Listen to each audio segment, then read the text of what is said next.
Hey guys, welcome to government jobs Gyan YouTube channel. Guys, आज की इस वीडियो में हम बात करेंगे आरपीएससी सेकंड ग्रेड टीचर के new recruitment notification online form apply process के बारे में। जी हाँ दोस्तों, राजस्थान पब्लिक सर्विस कमीशन ने सेकंड ग्रेड सीनियर टीचर के 6500 खाली पदों को भरने के लिए नोटिफिकेशन रिलीज कर दिया है। कैसे आप इस भर्ती में पार्टिसिपेट करने के लिए अपने फॉर्म अप्लाई कर सकते हो बिना कोई मिस्टेक किए हुए, इसकी पूरी जानकारी हम आपको step by step OTR registration से प्रिंट तक इस वीडियो में देंगे। बस आपको इस वीडियो को स्किप के बिना शुरू से लेकर एंड तक देखना है। उसके बाद वीडियो पसंद आए तो इसे लाइक और शेयर कर दें। चैनल पर नए हो तो इसे सब्सक्राइब कर लें। साथ ही साथ आपको फॉर्म अप्लाई करते हुए जो भी प्रॉब्लम फेस हो रही है उन सभी का हल आपको इस वीडियो में मिल जाएगा। कैसे यहाँ पर आपको अपना OTR रजिस्ट्रेशन करना है, KYC करनी है, लाइव फोटो कैप्चर करना है, डॉक्यूमेंट कितने KB में कैसे आपको अपलोड करने हैं, पूरी जानकारी आपको इस वीडियो में दी जाएगी। बस आपको एंड तक हमारे साथ इस वीडियो में बने रहना है। तो बिना कोई वक्त गंवाए चलिए शुरू करते हैं। आपको इस वीडियो के डिस्क्रिप्शन बॉक्स में हमारी वेबसाइट IND-sarkari-naukri.in के इस पेज का लिंक मिल जाएगा। यहाँ पर आपको इस भर्ती के रिगार्डिंग सभी डिटेल्स प्रोवाइड कर दी गई है। Rajasthan public service commission RPSC ने second grade teacher senior teacher के 6500 खाली पदों को भरने के लिए नोटिफिकेशन रिलीज कर दिया है। आप 19 अगस्त 2025 से 17 सितंबर 2025 तक अपने फॉर्म अप्लाई कर सकते हो। यहाँ पर आप क्वालिफिकेशन भी चेकआउट कर सकते हो। बैचलर डिग्री होनी चाहिए आपके पास रिलेटेड सब्जेक्ट में, प्लस यहाँ पर आपका डिग्री या फिर डिप्लोमा पास आउट होना जरूरी है एजुकेशन में, जैसे कि BEd या फिर DLEd में। तो यहाँ से आप अपनी क्वालिफिकेशन चेकआउट कर ले जिस सब्जेक्ट की टीचिंग के लिए आप अप्लाई करने जा रहे हैं। 18 से 40 साल आपकी आयु सीमा रखी गई है। आप ऑल इंडिया से ऑनलाइन मोड में अप्लाई कर सकते हो। उसके लिए आपको इस पेज को नीचे स्क्रॉल डाउन करते हुए इंपोर्टेंट लिंक सेक्शन में आना है। ऑफिशियल नोटिफिकेशन PDF लिंक पर क्लिक करके इस भर्ती के नोटिफिकेशन को ओपन कर लेना है और इसमें से आपको पूरी डिटेल रीड कर लेनी है। यहाँ पर आपको सभी डिटेल्स प्रोवाइड कर दी गई है, जैसे कि क्या पोस्ट का नाम है, कितनी उसके लिए नंबर ऑफ वैकेंसीज है, कौन से सब्जेक्ट के टीचिंग के लिए कितनी वैकेंसीज है, किस क्षेत्र में कितनी वैकेंसीज है, किस कैटेगरी के लिए कितनी वैकेंसीज है, कैसे आप अप्लाई कर सकते हो और कब से कब तक आप अप्लाई कर सकते हो, क्या आपका एलिजिबिलिटी क्राइटेरिया होना चाहिए। पूरी जानकारी आपको इस नोटिफिकेशन में दे दी गई है। आप सभी डिटेल्स यहाँ से रीड करें, उसके बाद अपने फॉर्म अप्लाई कर लें। फॉर्म अप्लाई करने के लिए भी आपको हमारी वेबसाइट के इसी पेज पर ही अप्लाई ऑनलाइन का ये लिंक दिया गया है। जैसे ही आप इस लिंक पर क्लिक करेंगे आपके सामने यहाँ पर राजस्थान सिंगल साइन ऑन का ये ऑफिशियल पोर्टल ओपन होगा। इस पोर्टल के थ्रू यहाँ पर आप RPSC सेकंड ग्रेड टीचर की इस भर्ती के लिए अप्लाई कर सकते हो। यहाँ पर गाइस, अगर आपने राजस्थान सिंगल साइन ऑन के पोर्टल पर पहले से रजिस्ट्रेशन कर रखा है तो यहाँ पर आकर आपको अपनी SSO ID या फिर यूजर नेम एंटर करना है, अपना पासवर्ड आपको एंटर करना है, ये कैप्चा कोड आपको यहाँ पर एंटर करना है और लॉगिन की इस बटन पर क्लिक करके आपको अपने डैशबोर्ड में लॉगिन कर लेना है और फिर वहां से आपको अपना फॉर्म अप्लाई करना है। और गाइड, अगर आप यहाँ पर राजस्थान सिंगल साइन ऑन के पोर्टल से किसी भी भर्ती के लिए फर्स्ट टाइम अप्लाई करने जा रहे हो तो सबसे पहले यहाँ पर आपको अपना रजिस्ट्रेशन करना होगा। उसके लिए आपको रजिस्ट्रेशन की ये टैब दी गई है, तो यहाँ पर आपको रजिस्ट्रेशन की इस टैब पर क्लिक करना है। उसके बाद आपके सामने यहाँ पर रजिस्ट्रेशन का इंटरफेस ओपन होगा। यहाँ पर भी आपके पास दो ऑप्शन है, आप सिंपली सिटीजन या फिर उद्योग है तो आप इस ऑप्शन पर क्लिक करें, गवर्नमेंट एम्प्लॉय है तो आप इस ऑप्शन पर क्लिक करें गवर्नमेंट एम्प्लॉय की स्टेप पर। फिर यहाँ पर आप अपना SIPF इस ऑप्शन पर क्लिक करें, फिर आप अपना SIPF नंबर एंटर करें, अपना SIPF का पासवर्ड एंटर करें और नेक्स्ट ऑप्शन पर क्लिक करके अपना रजिस्ट्रेशन की आगे की टास्क कंप्लीट कर ले। गाइस, यहाँ पर अगर आप सिंपली सिटीजन है तो आपको इस ऑप्शन पर क्लिक करना है। फिर यहाँ पर आपको रजिस्ट्रेशन करने के लिए दो ऑप्शन मिलेंगे। आप यहाँ पर जन आधार और गूगल के थ्रू अपना रजिस्ट्रेशन कर सकते हो। जन आधार के थ्रू केवल राजस्थान रेजिडेंट के कैंडिडेट ही अपना रजिस्ट्रेशन कर सकते हैं और गूगल के थ्रू यहाँ पर राजस्थान के साथ साथ सभी स्टेट के कैंडिडेट अपना वन टाइम रजिस्ट्रेशन कर सकते हैं। तो यहाँ पर आपको गूगल के इस ऑप्शन पर क्लिक करना है। उसके बाद आपके सामने कुछ इस तरह से इंटरफेस ओपन होगा। अब यहाँ पर आपको अपनी जीमेल ID एंटर करनी है और फिर आपको नेक्स्ट के इस ऑप्शन पर क्लिक कर देना है। उसके बाद यहाँ पर आपको कंटिन्यू की स्टेप पर क्लिक करना है। नेक्स्ट आपके सामने कुछ इस तरह से इंटरफेस शो होगा। आपकी ईमेल ID के शुरू के कैरेक्टर को यहाँ पर आपका SSO ID या फिर यूजर नेम सेट कर दिया गया है SSO की तरफ से। अगर इसमें आप चेंज करना चाहते हैं तो आप अपने अकॉर्डिंग ABCDXYZ कुछ भी आप इसमें चेंज कर सकते हो। और फिर यहाँ पर अगर ये ग्रीन कलर में है तो यानी कि ये यूजर नेम अवेलेबल है, और अगर ये रेड कलर में होगा और यहाँ पर क्रॉस का निशान होगा तो फिर ये अवेलेबल नहीं होगा। आपको उसमें कुछ चेंज करना होगा और अपने अकॉर्डिंग यहाँ पर आपको अपना यूजर नेम सेट कर लेना है। उसके बाद यहाँ पर आपको अपना पासवर्ड एंटर करना है। गाइस यहाँ पर आपका पासवर्ड 8 से 30 कैरेक्टर के बीच में होना चाहिए। यहाँ पर आपको पासवर्ड की गाइडलाइन दी गई है। इस गाइडलाइन के अकॉर्डिंग आपको अपना पासवर्ड यहाँ पर रेडी करना है।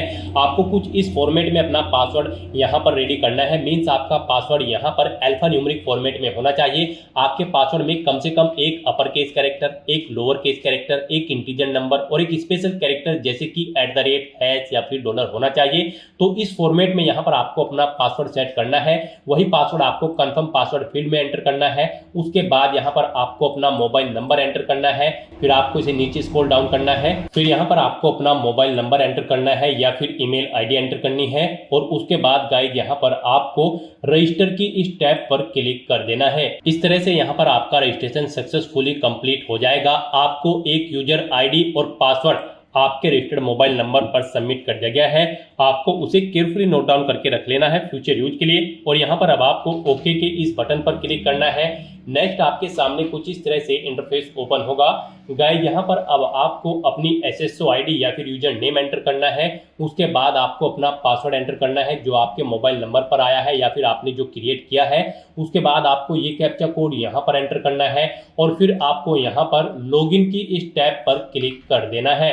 और गाइस यहाँ पर अगर आप अपनी SSO आईडी भूल गए हैं या फिर पासवर्ड भूल गए हैं तो यहाँ पर आप I forget my digital identity SSO ID के सामने क्लिक करके इस लिंक पर क्लिक करें और फिर यहाँ पर आप अपनी बेसिक डिटेल्स प्रोवाइड कराते हुए अपनी SSO आईडी गेट कर ले। पासवर्ड भूल चुके हैं तो उसके लिए भी आप क्लिक करके इस लिंक पर क्लिक करके अपना पासवर्ड गेट कर सकते हैं। अगर मल्टीपल SSO आईडी है तो आप क्लिक है टू मर्ज इस ऑप्शन पर क्लिक करके अपनी SSO आईडी यहाँ पर मर्ज कर सकते हैं। तो बस यहाँ पर अब आपको अपनी यूजर आईडी और पासवर्ड एंटर करके और ये कैप्चा कोड एंटर करके अपने डैशबोर्ड में लॉगिन करना है। नेक्स्ट आपके सामने कुछ इस तरह से इंटरफेस ओपन होगा। गाइस यहाँ पर अब आपको अपनी प्रोफाइल अपडेट करनी है। सबसे पहले यहाँ पर अगर आप अपना फोटो ऐड करना चाहते हैं तो आप इस फोटो पर क्लिक करें। फिर यहाँ पर आप इस फोटो पर क्लिक करें। उसके बाद यहाँ पर आप इस ऑप्शन पर क्लिक करें और अपना फोटो सेलेक्ट करके यहाँ पर आप उसे अपडेट कर सकते हैं। अपना प्रोफाइल फोटो यानी कि आप यहाँ पर सेट कर सकते हो। उसके बाद यहाँ पर आप अपना फर्स्ट नेम चेंज करना चाहते हैं तो इसे आप चेंज कर सकते हैं। लास्ट नेम चेंज करना चाहते हैं तो इसे आप चेंज कर सकते हैं। उसके बाद यहाँ पर आपका जो डिस्प्ले नेम, आपकी प्रोफाइल का जो डिस्प्ले नेम होगा वो यहाँ पर आप एंटर कर दें। इसे आप अपने अकॉर्डिंग यहाँ पर सेट कर सकते हैं। फिर यहाँ पर आपको अपनी डेट ऑफ बर्थ इस कैलेंडर में से सिलेक्ट कर लेनी है। उसके बाद यहाँ पर आपको अपना जेंडर सिलेक्ट करना है, आप मेल हो, फीमेल हो या फिर ट्रांसजेंडर या फिर अदर। उसके बाद यहाँ पर आपको अपना मोबाइल नंबर एंटर करना है। यहाँ पर आप इस ऑप्शन पर क्लिक करें, अपना मोबाइल नंबर एंटर करें और फिर आप सेंड OTP ऑप्शन पर क्लिक करें। उसके बाद आपके रजिस्टर्ड मोबाइल नंबर पर एक OTP जाएगा। वो OTP आपको यहाँ पर वेरीफाई करना है। तो यहाँ पर आपको अपना OTP एंटर करना है जो आपके मोबाइल नंबर पर आया है और उसके बाद आपको यहाँ पर वैलिडेट OTP के इस ऑप्शन पर क्लिक करके अपना मोबाइल नंबर यहाँ पर वेरीफाई कर लेना है। फिर यहाँ पर अगर आपके पास कोई लैंडलाइन नंबर है तो वो आप एंटर कर सकते हैं, नहीं है तो आप इस कॉलम को खाली छोड़ दें। फिर यहाँ पर आपको अपना एड्रेस एंटर करना है। उसके बाद आपको अपना पोस्टल कोड देना है, अपनी सिटी या फिर डिस्ट्रिक्ट यहाँ पर आप एंटर करें। और गाइस यहाँ पर उसके बाद आप अपना स्टेट सिलेक्ट कर लें, जिस स्टेट से आप बिलोंग करते हैं। उसके बाद अगर आप राजस्थान स्टेट के कैंडिडेट हैं तो आप अपनी जन आधार आईडी या फिर इनरोलमेंट आईडी यहाँ पर एंटर करें। आप इस ऑप्शन पर क्लिक करें, अपनी जन आधार आईडी या फिर इनरोलमेंट आईडी यहाँ पर एंटर करें और फैच मेंबर्स ऑप्शन पर क्लिक करके अपनी डिटेल यहाँ पर फैच कर ले। फिर यहाँ पर अगर आप राजस्थान स्टेट के कैंडिडेट हैं तो यहाँ पर आपको अपना संस्था आधार नंबर एंटर करना है। आप इस ऑप्शन पर क्लिक करें, अपना संस्था आधार नंबर एंटर करें, सेंड OTP ऑप्शन पर क्लिक करें। आपके मोबाइल नंबर पर एक OTP आएगा जो आपके संस्था आधार नंबर से लिंक है। वो OTP आप यहाँ पर एंटर करके उसे वेरीफाई कर ले। और उसके बाद गाइस यहाँ पर आप अपडेट के इस बटन पर क्लिक करके अपने प्रोफाइल की सभी डिटेल्स यहाँ पर अपडेट कर दें। इस तरह से यहाँ पर आपकी SSO की जो प्रोफाइल है वो सक्सेसफुली अपडेट हो चुकी है। अब यहाँ पर आप ओके के बटन पर क्लिक करें। नेक्स्ट आपके सामने यहाँ पर कुछ इस तरह से इंटरफेस ओपन होगा। अब यहाँ पर आपको रिक्रूटमेंट पोर्टल सर्च करना है। आप कंट्रोल F यहाँ पर प्रेस करें, REC एंटर करें। उसके बाद यहाँ पर आपको रिक्रूटमेंट पोर्टल का ये ऑप्शन मिलेगा, आप इस लिंक पर क्लिक कर दें। नेक्स्ट आपके सामने कुछ इस तरह से इंटरफेस ओपन होगा। अब यहाँ पर आने के बाद आपको वन टाइम रजिस्ट्रेशन के इस लिंक पर क्लिक करना है। उसके बाद आपके सामने यहाँ पर कुछ इस तरह से इंटरफेस ओपन होगा। अब यहाँ पर आपको अपने वन टाइम रजिस्ट्रेशन की डिटेल प्रोवाइड करनी है। अब यहाँ पर आपसे सबसे पहले पूछा गया है कि क्या आप राजस्थान स्टेट के निवासी हैं, अगर हैं तो यस करें और फिर यहाँ पर आप अपनी जन आधार या फिर एक्नॉलेजमेंट आईडी एंटर करके फैच मेंबर ऑप्शन पर क्लिक करें और अपनी डिटेल यहाँ पर फैच कर लें। और अगर आप राजस्थान के निवासी नहीं हैं तो यहाँ पर आपको नो ऑप्शन सेलेक्ट करना है। उसके बाद यहाँ पर आपको अपना आधार नंबर एंटर करना है और फिर यहाँ पर आपको एग्री की स्टेप पर क्लिक कर देना है। उसके बाद यहाँ पर आपके सामने कुछ इस तरह से पॉपअप शो होगा। यहाँ पर आपसे पूछा गया है कि क्या आप राज्य भर्ती पोर्टल को एक बार पंजीकरण यानी कि OTR के लिए मेरे आधार विवरण, नाम, पिता का नाम, लिंग और जन्म दिनांक का उपयोग करने की अनुमति प्रदान करते हो या फिर करती हो, तो आपको इस चेकबॉक्स को ओके करना है और फिर आपको सेंड OTP के इस ऑप्शन पर क्लिक कर देना है। फिर आपके सामने कुछ इस तरह से इंटरफेस ओपन होगा। अब यहाँ पर आपको अपना आधार वेरीफाई करना है। उसके लिए आपको यहाँ पर इस चेकबॉक्स को ओके करना है और फिर आपको OTP भेजें इस ऑप्शन पर क्लिक कर देना है। उसके बाद यहाँ पर आपके रजिस्टर्ड मोबाइल नंबर पर एक OTP आएगा। उस मोबाइल नंबर पर जिससे आपका आधार लिंक है वो OTP आप यहाँ पर एंटर करें और फिर आप प्रमाणीकरण करें, इस ऑप्शन पर आप क्लिक कर दें। इस तरह से यहाँ पर आपका आधार वेरीफाई हो जाएगा और आपकी जो डिटेल्स है वो यहाँ पर आपके आधार से फैच करके फिल कर दी गई है, जैसे कि आपका नाम, आपका जेंडर, आपके फादर का नाम, आपकी डेट ऑफ बर्थ। अब यहाँ पर आपको अपना मोबाइल नंबर एंटर करना है और फिर यहाँ पर आपको gate email from SSO profile इस ऑप्शन पर क्लिक करके अपनी ईमेल आईडी को यहाँ पर फैच कर लेना है। जो आपने रजिस्ट्रेशन टाइम पर अपनी ईमेल आईडी एंटर की थी वो यहाँ पर फैच होके आ जाएगी। फिर यहाँ पर आपको वेरीफाई OTR आपको इस ऑप्शन पर क्लिक कर देना है। फिर यहाँ पर आपको आपकी डिटेल शो कर दी जाएगी। आपकी डिटेल अगर ओके है तो यहाँ पर अब आप फाइनल सबमिट के इस ऑप्शन पर क्लिक कर दें। उसके बाद आपके रजिस्टर्ड मोबाइल नंबर पर एक OTP आएगा। वो OTP आपको यहाँ पर एंटर करना है और उसके बाद आपको यहाँ पर वेरीफाई OTP के इस ऑप्शन पर क्लिक कर देना है। इस तरह से यहाँ पर आपके वन टाइम रजिस्ट्रेशन की डिटेल सक्सेसफुली सेव हो जाएगी। आपको एक रजिस्ट्रेशन नंबर यहाँ पर प्रोवाइड कर दिया गया है, वन टाइम रजिस्ट्रेशन नंबर। आपको इसे केयरफुली नोट डाउन करके रख लेना है फ्यूचर यूज के लिए। और यहाँ पर अब आपको ओके के इस बटन पर क्लिक करना है। फिर आपको आपके OTR के इसी इंटरफेस पर आपको रिडायरेक्ट कर दिया जाएगा। यहाँ पर आपकी OTR की सभी डिटेल्स वेरीफाई हो चुकी है। आपको एक रजिस्ट्रेशन नंबर जो वहां पर दिया गया था वो रजिस्ट्रेशन नंबर यहाँ पर भी शो कर दिया गया है। आपको इसे केयरफुली नोट डाउन करके रख लेना है फ्यूचर यूज के लिए। अब गाइस यहाँ पर आपको अपना फीस पेमेंट करना है। नेक्स्ट स्टेप आपका फीस पेमेंट का होगा। उसके लिए आपको यहाँ पर पे फीस की स्टेप पर क्लिक करना है। उसके बाद आपके सामने यहाँ पर कुछ इस तरह से पॉपअप शो होगा। अब यहाँ पर आपसे पूछा गया कि क्या आप राजस्थान स्टेट के कैंडिडेट हैं, अगर हैं तो यस करें और फिर यहाँ पर आप अपनी कैटेगरी सिलेक्ट करें। आप रिजर्व कैटेगरी के अंतर्गत आते हो या फिर अनरिजर्व के, आप अपने अकॉर्डिंग ऑप्शन सेलेक्ट करें। और अगर आप राजस्थान स्टेट के कैंडिडेट नहीं हैं तो यहाँ पर आप नो ऑप्शन सेलेक्ट करें। फिर यहाँ पर केवल अनरिजर्व कैटेगरी कैंडिडेट ही अप्लाई कर सकते हैं अगर आप राजस्थान स्टेट से बाहर के कैंडिडेट हैं। उसके बाद यहाँ पर आपसे पूछा गया कि क्या आप स्पेशली एबल्ड कैंडिडेट हैं, अगर हैं तो आप यहाँ पर यस ऑप्शन सेलेक्ट करें। उसके बाद यहाँ पर आपको 400 रुपये फीस के रूप में जमा कराने होंगे। और अगर आप स्पेशली एबल्ड कैंडिडेट नहीं हैं तो यहाँ पर आपको नो ऑप्शन सेलेक्ट करना है। फिर यहाँ पर आपको 600 रुपये एप्लीकेशन फीस के रूप में जमा कराने होंगे। तो इस तरह से आपको आपकी कैटेगरी के अकॉर्डिंग यहाँ पर फीस का अमाउंट शो कर दिया जाएगा। गाइस हम यहाँ पर आपको एक बार फिर से बता दें, अगर आप यहाँ पर वन टाइम रजिस्ट्रेशन करने जा रहे हो, अगर आप अनरिजर्व कैटेगरी से बिलोंग करते हो तो फिर आपको 600 रुपये फीस जमा करानी है। रिजर्व कैटेगरी के अंतर्गत आते हो तो फिर आपको 400 रुपये फीस के रूप में जमा कराने होंगे। ये अमाउंट आपको सिर्फ एक बार जमा कराना है। उसके बाद SSO के पोर्टल से जितनी भी भर्तियां निकलेगी, जितनी भी भर्तियों के लिए आप अप्लाई करोगे, फिर आपको कोई शुल्क जमा नहीं कराना है। ये वन टाइम फीस है। आप एक बार फीस जमा करा के फिर यहाँ पर SSO की इस वेबसाइट के थ्रू मल्टीपल जॉब्स के लिए आप अप्लाई कर सकते हो। तो यहाँ पर अब आपको आपकी कैटेगरी के अकॉर्डिंग अमाउंट शो कर दिया जाएगा। उसके बाद यहाँ पर आपको पे फीस के इस ऑप्शन पर क्लिक करना है। फिर आपको ओके करना है। उसके बाद यहाँ पर आपको फीस पेमेंट के इंटरफेस पर डायरेक्ट कर दिया जाएगा। यहाँ पर आपके पास 3 चॉइस है। आप 3 तरह से अपना फीस पेमेंट कर सकते हो, नेट बैंकिंग के थ्रू, एग्रीगेटर के थ्रू या फिर QR कोड पेमेंट के थ्रू। यहाँ पर सबसे बेस्ट ऑप्शन आपके लिए QR कोड पेमेंट रहेगा। आप यहाँ पर इस ऑप्शन को सिलेक्ट करें। फिर यहाँ पर आप फोन पे ऑप्शन सिलेक्ट करें और पे नाउ के इस ऑप्शन पर क्लिक कर दें। उसके बाद गाइस यहाँ पर आपको फीस पेमेंट के इंटरफेस पर डायरेक्ट किया जाएगा। नेक्स्ट आपके सामने कुछ इस तरह से इंटरफेस ओपन होगा। यहाँ पर आप 2 तरह से फीस पेमेंट कर सकते हो, QR कोड के थ्रू या फिर आप अपने मोबाइल नंबर के थ्रू यहाँ पर फीस पेमेंट कर सकते हो। आपके लिए यहाँ पर बेस्ट ऑप्शन QR कोड रहेगा। तो यहाँ पर आप शो कोड ऑप्शन पर क्लिक करें, आपके सामने ये QR कोड शो होगा। आप अपने किसी भी UPI से इसे स्कैन करें और अपना फीस पेमेंट कर दें। सक्सेसफुली फीस पेमेंट करने के बाद आपको आपके OTR के डैशबोर्ड पर डायरेक्ट कर दिया जाएगा। यहाँ पर आपका फीस पेमेंट सक्सेसफुली कंप्लीट हो चुका है। अब आप व्यू रिसिप्ट के ऑप्शन पर क्लिक करके अपनी एप्लीकेशन फीस की एक रिसिप्ट का यहाँ पर प्रिंट आउट ले सकते हैं फ्यूचर यूज के लिए। और यहाँ पर अपनी ये फीस पेमेंट करने के बाद अब आपको नेक्स्ट ऑप्शन कंप्लीट करना है। वो आता है यहाँ पर आपका OTR eKYC। आपको इस ऑप्शन पर क्लिक करना है। अब यहाँ पर गाइज आपको अपना लाइव फोटो कैप्चर करना है और अपना हैंड रिटन डिक्लेरेशन डॉक्यूमेंट आपको अपलोड करना है। लाइव फोटो कैप्चर करने के लिए आपको कुछ गाइडलाइंस दी गई है, इन्हें ध्यान में रखते हुए आपको अपना फोटो यहाँ पर कैप्चर करना है। यहाँ पर 5 सेकंड के टाइमर के पश्चात अभ्यर्थी अपनी पलक 2-3 बार झपकाए।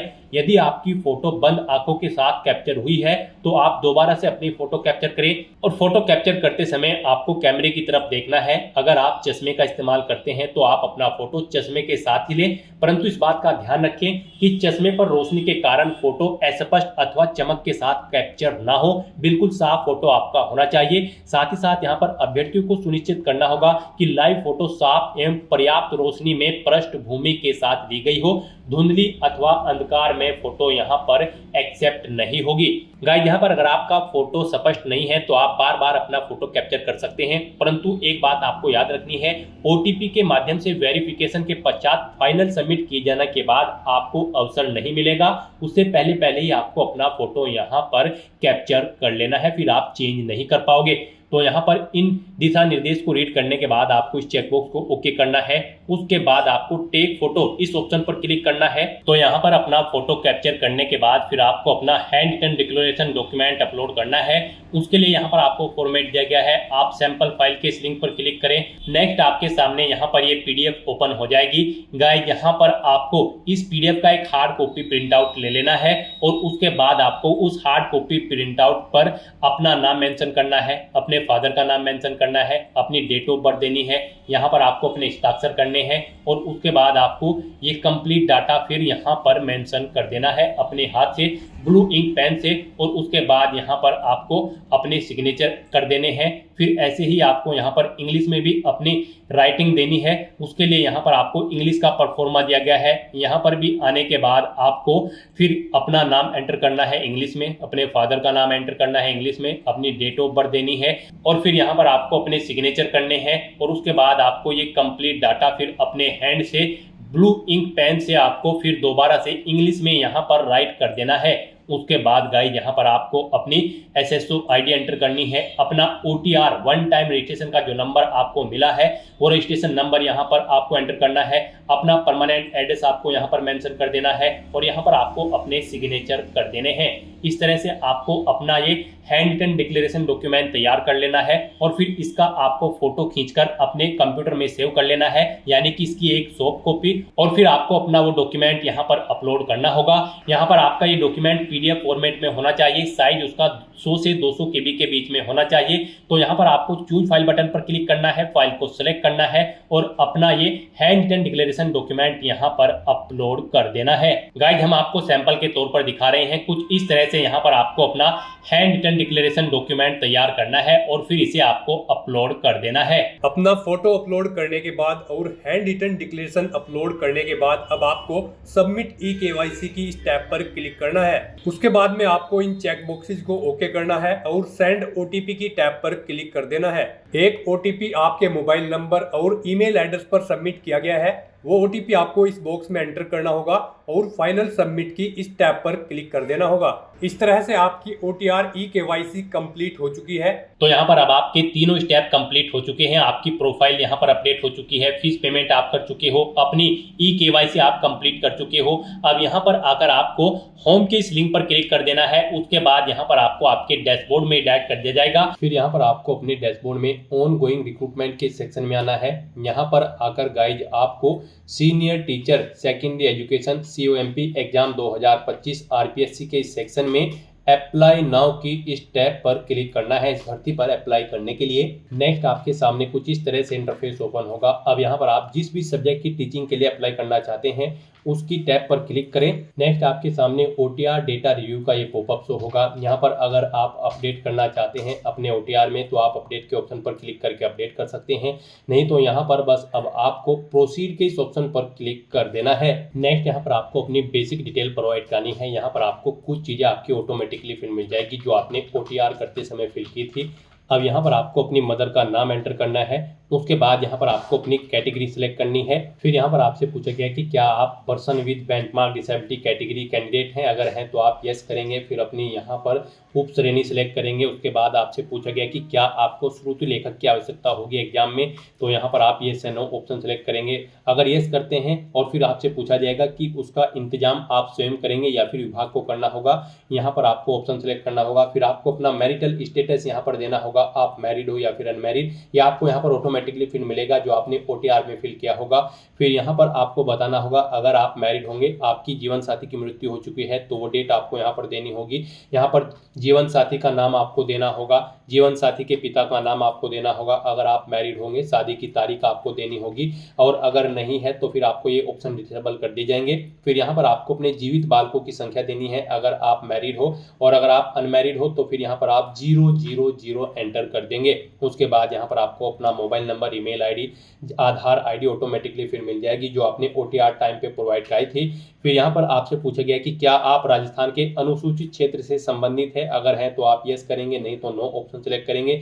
ये ऑप्शन आपके सामने नो शो होगा केवल अगर आप राजस्थान स्टेट से बाहर के कैंडिडेट हैं। यस या नो ऑप्शन उन्हीं के लिए शो होगा जो राजस्थान के कैंडिडेट हैं। फिर आपको इस पेज को नीचे स्क्रॉल डाउन करना है। फिर यहाँ पर आपको अपना कोरोस्पोंडेंस एड्रेस एंटर करना है, और उसके बाद गाइज आपको यहाँ पर नेक्स्ट के इस ऑप्शन पर क्लिक कर देना है। नेक्स्ट यहाँ पर आपको अपनी पर्सनल डिटेल प्रोवाइड करनी है। यहाँ पर सबसे पहले आपको अपनी नेशनलिटी सिलेक्ट कर लेनी है, फिर आपको अपना राज्य सिलेक्ट कर लेना है। उसके बाद आपको होम डिस्ट्रिक्ट अपना सिलेक्ट कर लेना है।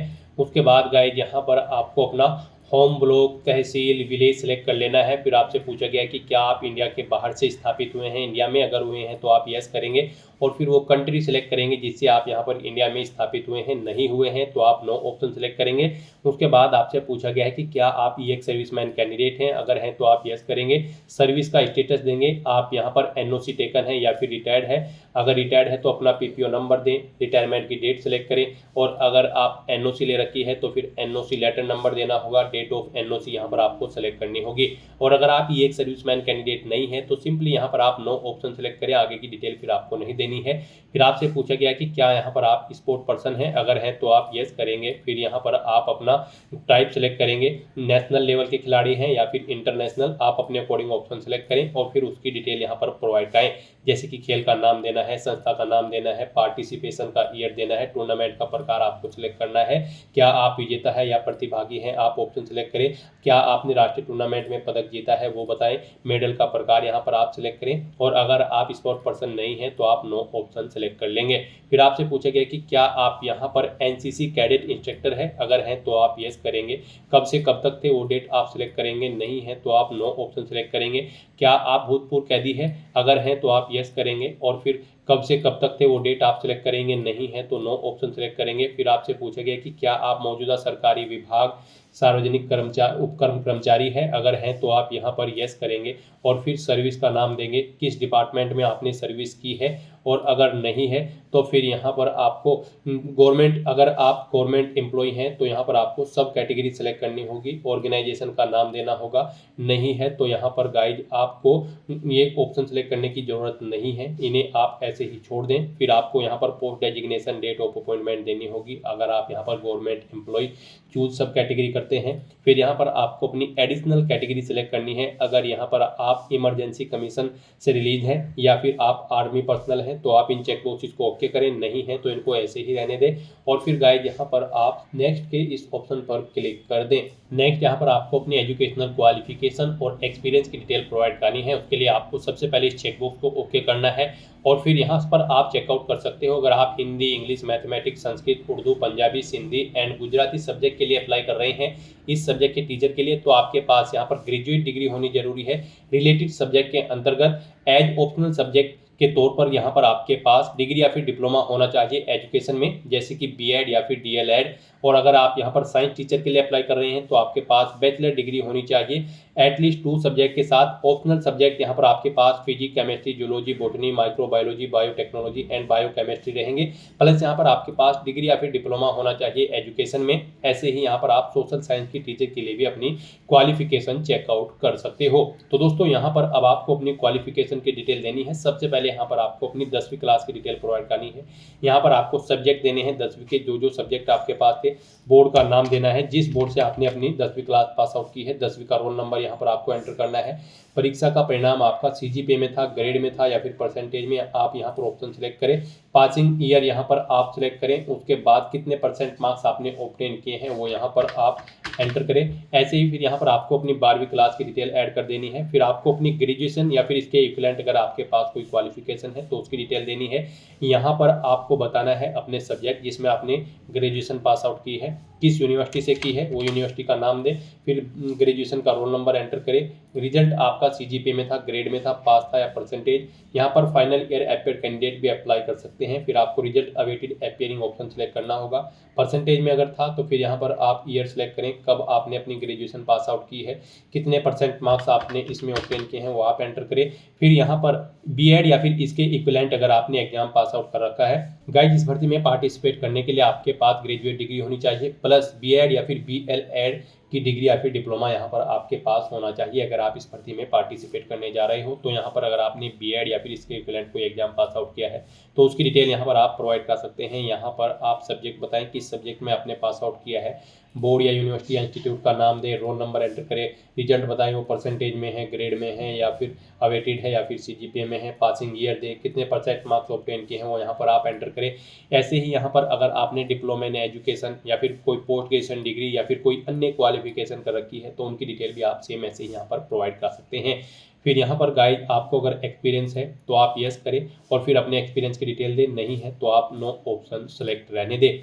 और अगर आपको एक्सपीरियंस है, आप येस ऑप्शन सेलेक्ट करते हैं तो फिर आपको अपने एक्सपीरियंस की डिटेल देनी होगी, अपना नाम देना होगा, रजिस्ट्रेशन नंबर देना होगा, फिर यहाँ पर डेजिग्नेशन देनी होगी, डिपार्टमेंट का नाम देना होगा, किस डिपार्टमेंट में आप कार्यरत थे, जॉब नेचर यहाँ पर आपको देना होगा, कब से कब तक थे वो डेट यहाँ पर आपको सिलेक्ट करनी होगी। इन डेट के अकॉर्डिंग यहाँ पर आपका एक्सपीरियंस कैलकुलेट करके आपको शो कर दिया जाएगा। फिर यहाँ पर आपको अपना पे स्केल देना होगा, ग्रेड पे देनी होगी। फिर यहाँ पर आपको ऐड के ऑप्शन पर क्लिक करके अपने एक्सपीरियंस की डिटेल ऐड कर देनी है। इस तरह से अपनी एजुकेशनल क्वालिफिकेशन और एक्सपीरियंस की डिटेल प्रोवाइड करने के बाद फिर गाइस यहाँ पर आपको नेक्स्ट के इस ऑप्शन पर क्लिक कर देना है।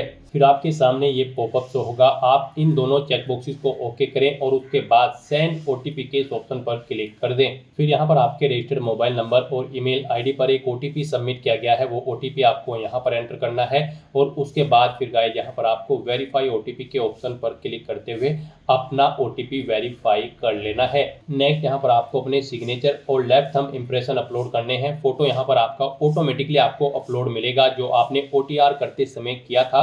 अब यहाँ पर आपके जो सिग्नेचर हैं वो 20 KB से 50 KB के बीच में होने चाहिए और लेफ्ट थंब इंप्रेशन भी आपका 20 KB से 50 KB के बीच में होना चाहिए। ये जेपीजी या फिर जेपीईजी फॉर्मेट में होने चाहिए। इन्हें अपलोड करने के लिए आपको चूज फाइल के इन ऑप्शन पर क्लिक करना है, फाइल को सिलेक्ट कर लेना है और 1 बाय 1 करके आपको अपना सिग्नेचर और लेफ्ट थंब इंप्रेशन यहाँ पर अपलोड कर देने हैं। अगर इनका साइज कम या ज़्यादा है आपके डॉक्यूमेंट का तो आप गूगल पर जाए, इमेज रिसाइजर टाइप करें, मल्टीपल ऑनलाइन वेबसाइट ओपन होगी, वहाँ पर आप अपनी सिग्नेचर या लेफ्ट थंब इंप्रेशन अपलोड करें और दी गई गाइडलाइंस के अकॉर्डिंग उनका साइज सेट करके उन्हें डाउनलोड करके यहाँ पर आप अपलोड कर दें। गाइड यहाँ पर अगर आपके डॉक्यूमेंट दी गई गाइडलाइंस के अकॉर्डिंग नहीं होंगे तो फिर आपके एप्लीकेशन फॉर्म के रिजेक्ट होने के चांसेस रहते हैं। फिर यहाँ पर आपको आपकी बॉडी पर कोई कट या तिल का निशान है तो उस प्लेस का नाम देना है और उसके बाद गाइज आपको नेक्स्ट के इस ऑप्शन पर क्लिक कर देना है। नेक्स्ट आपको आपके एप्लीकेशन फॉर्म का पूरा प्रीव्यू शो कर दिया गया है। आपको सभी डिटेल्स केयरफुली चेकआउट करनी है, पेज को नीचे स्क्रॉल डाउन करना है, डिक्लेरेशन सेक्शन में आना है, इस चेकबॉक्स को ओके करना है।